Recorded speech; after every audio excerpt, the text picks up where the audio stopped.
Listen to your music, in high school and so forth. It just occurred to me, crazy thought this afternoon. When you're in a romantic mood, and you're trying to make out, whose records do you put on? Frank Sinatra was more than just a singer. He was a force in Hollywood with power and influence that reached far beyond the stage. But with that power came a darker side. Behind closed doors, Sinatra could make or break careers with a single decision. And when he set his sights on one rising star, what he did to sabotage their career shocked everyone in the industry. The air in Las Vegas in the mid-1960s was different. It was a shimmering, electric thing, a cocktail of cheap perfume, expensive whiskey, and the palpable thrum of possibility. It was a city built on dreams, some realized in a cascade of silver dollars from a slot machine, most shattered and swept away with the morning's refuse. In this kingdom of mirages, there was one undisputed king, Frank Sinatra. His voice, a velvet caress that could turn into a lover's plea or a gangster's threat in the space of a single note, was the unofficial anthem of the city. He wasn't just a singer, he was an institution, a force of nature who held the desert town in the palm of his hand. His influence was absolute, his word law. And in this glittering, unforgiving world, a young, ambitious comedian from New York was about to learn just how absolute that power was. His name was Jackie Mason, and his only crime was telling a joke. To understand the collision that was to come, you first have to understand the two celestial bodies on their inevitable crash course. Frank Sinatra, by this point, was more than a man, he was a myth. Born to Italian immigrants in the rough-and-tumble streets of Hoboken, New Jersey, he had clawed his way to the pinnacle of American entertainment. He was the skinny kid who made the Bobby Soxers swoon, the voice that had comforted a nation through a world war, the actor who had resurrected his career with an Oscar-winning performance. He was the chairman of the board, the leader of the Rat Pack, the epitome of cool, but beneath the suave exterior, the perfectly tailored suits and the ever-present cigarette, there was another Frank Sinatra. This Sinatra was a man of deep-seated insecurities and a hair-trigger temper. He was a man who demanded loyalty, with the fervor of a feudal lord, and who could unleash a torrent of rage on anyone who dared to cross him. His connections to the criminal underworld were the subject of constant whispers, a shadowy network that added a dangerous edge to his already formidable persona. In Las Vegas, his kingdom, he was surrounded by a court of loyal subjects, casino owners, showgirls, fellow performers, and men who operated in the gray areas of the law. They all knew the unwritten rule, you don't mess with Frank. Jackie Mason, on the other hand, was an entirely different breed. Born Yaakov Moshe Maza in Sheboygan, Wisconsin, and raised on the Lower East Side of Manhattan, he was the scion of a long line of Orthodox rabbis. For a time, it seemed he was destined to follow in their footsteps. He was ordained a rabbi, and for a few years, he led congregations in Pennsylvania and North Carolina. But the call of the stage, the pull of the spotlight, was too strong. He found that the same wit and observational humor that enlivened his sermons could fill a nightclub with laughter. So, he shed his rabbinical robes for a microphone and a spotlight. His comedy was a departure from the one-liner shtick of many of his contemporaries. It was a deeply personal, almost anthropological exploration of the human condition, filtered through the lens of his Jewish heritage. He talked about the anxieties, the neuroses, the everyday absurdities of life, with a candor and a specificity that was both hilarious and profound. He was a social critic with a punchline, a philosopher in a comedian's clothing. By the early 1960s, Jackie Mason was on a roll. He was a regular on the most prestigious television variety shows of the day, including The Ed Sullivan Show. He was filling nightclubs in New York and playing to packed houses in the Borscht Belt, the legendary string of Jewish resorts in the Catskill Mountains that served as a breeding ground for a generation of comedic talent. He was a rising star, his trajectory pointing straight to the top of the comedy firmament. And then he made a fateful decision. He took his act to Las Vegas. Las Vegas was the ultimate destination for an entertainer in the 1960s. To headline a showroom on the Strip was to have arrived. It was a validation of your talent, a testament to your drawing power. For Jackie Mason, it was the next logical step in his burgeoning career. He was booked into the Aladdin, one of the newer, more opulent casinos on the Strip. It was a prime gig, a chance to showcase his unique brand of comedy to a new and influential audience.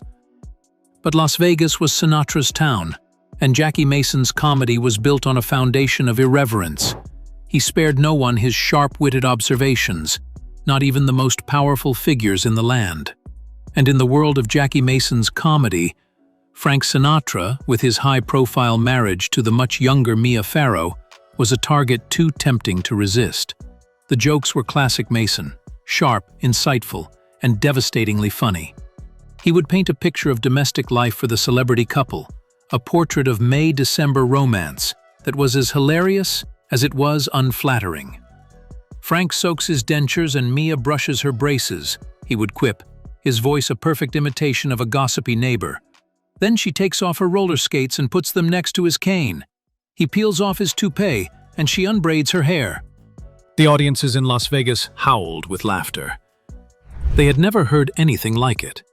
In a town where Sinatra was treated with a reverence bordering on fear, here was a comedian who dared to poke fun at the king himself. Mason's jokes were the talk of the town, a breath of fresh, albeit audacious air in the carefully controlled atmosphere of the Las Vegas entertainment scene. But the laughter did not reach the ears of Frank Sinatra as a form of flattery. To Sinatra, Jackie Mason's jokes were not just a comedian's playful jabs. They were a profound act of disrespect. They were a challenge to his authority, an affront to his carefully cultivated image. In Sinatra's world, you did not mock the king in his own court. One night, the king decided to pay a visit to the court jester. Frank Sinatra, accompanied by his ever-present entourage of associates and hangers-on, walked into the Aladdin showroom and took a table near the stage. The air in the room crackled with a new kind of tension. The usual buzz of anticipation for a Jackie Mason show was replaced by a nervous energy. Everyone in the room knew this was not a social call. As Mason took the stage and launched into his act, he could feel the cold stare of Sinatra from the audience. But Jackie Mason was not a man who was easily intimidated. He was a product of the rough-and-tumble world of New York comedy clubs, a world where you had to fight for every laugh. He had faced tough crowds before. He decided to stick to his guns, to deliver the same act that had been packing the house for weeks. When he got to the Sinatra material, the tension in the room was so thick you could cut it with a knife. As Mason delivered his punchlines, the laughter from the audience was a little more subdued, a little more nervous. And then, from the table in the front, came the unmistakable sound of a heckle. It was Sinatra, his voice a low growl, trying to throw the comedian off his game. What happened next would become the stuff of Las Vegas legend.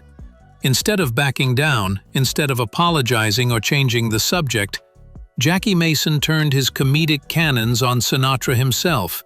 He addressed the heckler directly, his voice dripping with the same sarcastic wit he used on everyone else. "If you need attention so much," Mason shot back, "you should be seeing a doctor, not my show." A collective gasp went through the audience. Time seemed to stand still. No one, absolutely no one, talked to Frank Sinatra like that. Sinatra, his face a mask of fury, stood up, and without another word, he and his entire entourage walked out of the showroom. The rest of Jackie Mason's show that night was a blur. The audience was in a state of shock. They had just witnessed an act of lèse-majesté, a public challenge to the most powerful man in Las Vegas. Mason finished his set, but the triumphant energy of his earlier performances was gone, replaced by a sense of foreboding.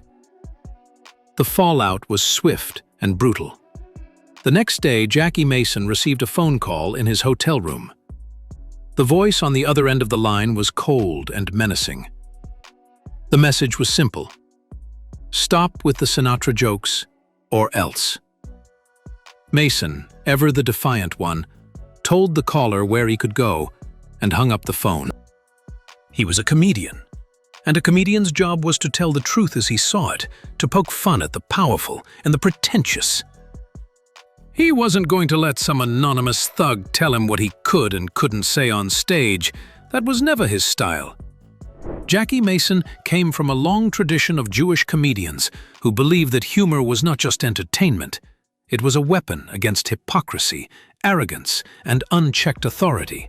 His whole life had been about saying the things other people were afraid to say. He had no intention of changing now, not even for Frank Sinatra. Mason continued to tell the jokes, a decision that would have devastating consequences for his career and his personal safety.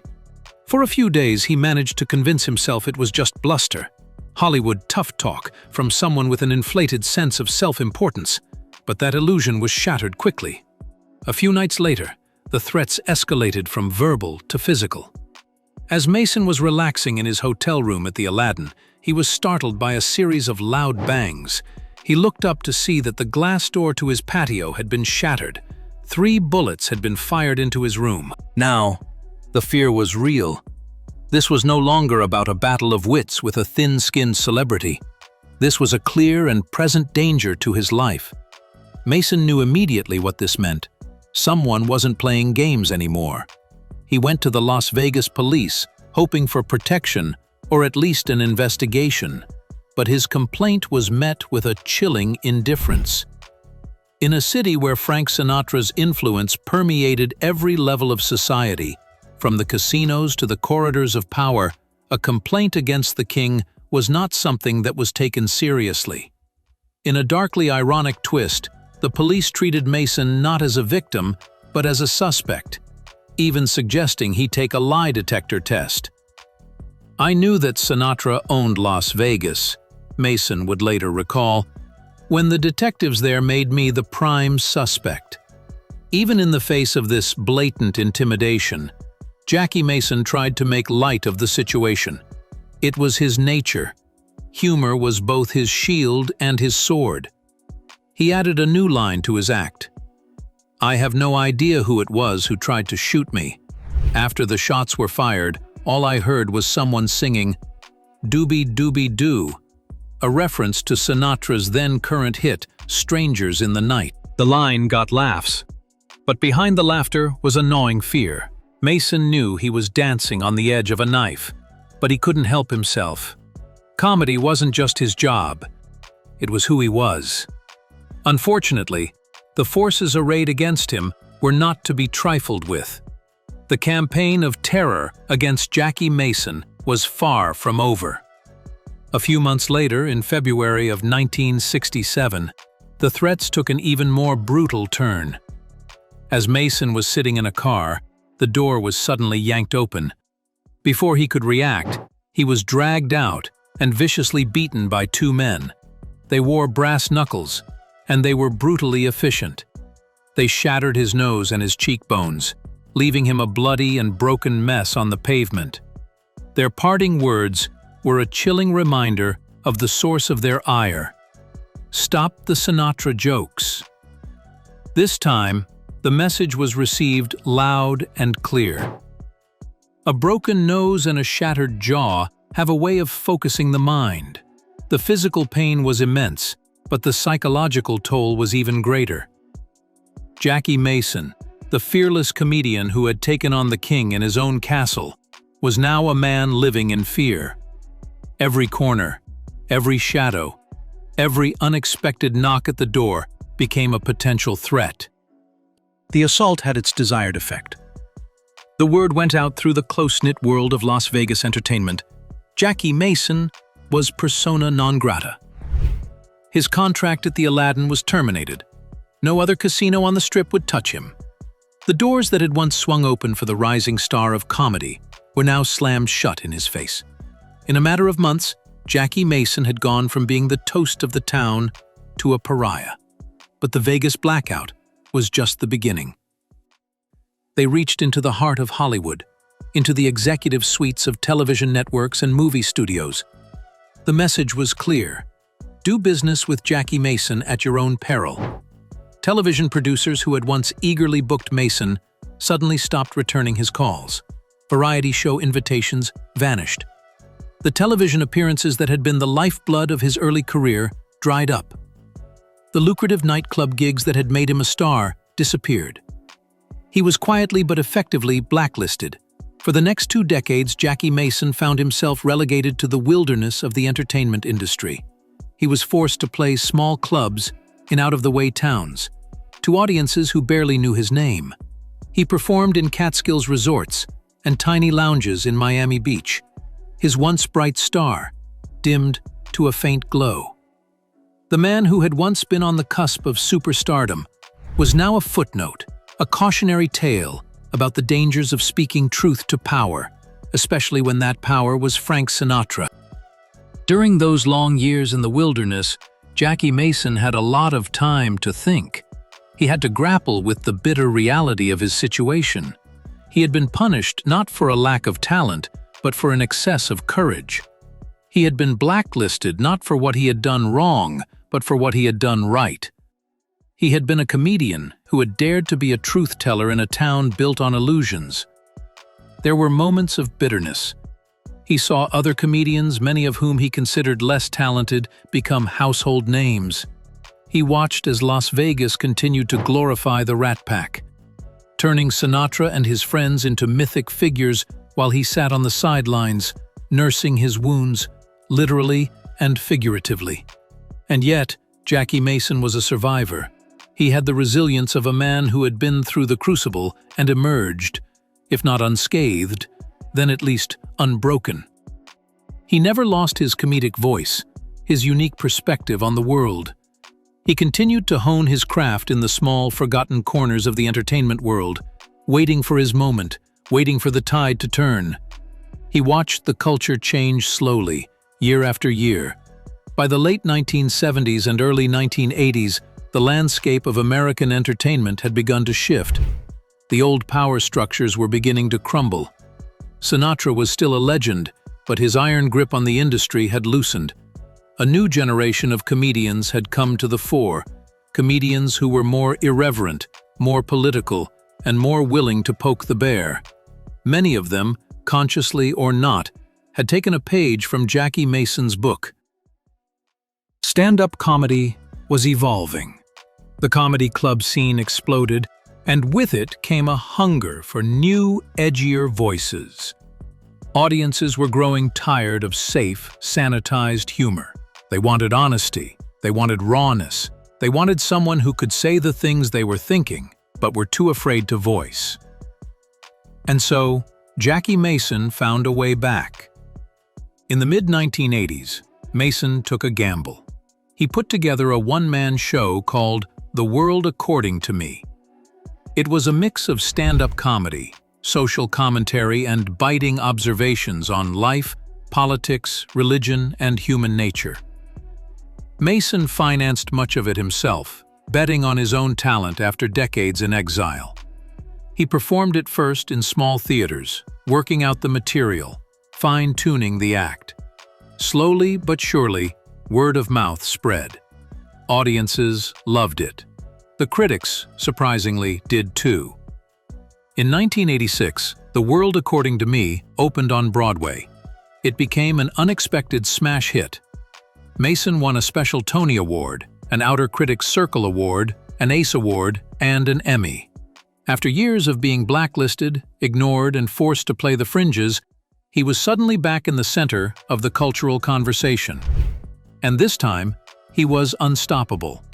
The success of The World According to Me led to national tours, more TV specials, and new fans who hadn't even been born when he first ran afoul of Sinatra. He went on to create several other Broadway shows, each of them successful, each of them infused with his signature style. Part curmudgeon, part philosopher, always brutally honest. Jackie Mason's comeback was not just about personal redemption. It was a statement about the resilience of the human spirit, about the power of persistence, and about the importance of staying true to oneself in the face of overwhelming pressure to conform. He never forgot the lessons of those dark years. He carried the scars, both physical and emotional. But he refused to be bitter. In his later interviews, Mason often spoke about the Sinatra incident with a mix of humor and reflection. He understood the price he had paid, but he also understood the value of integrity.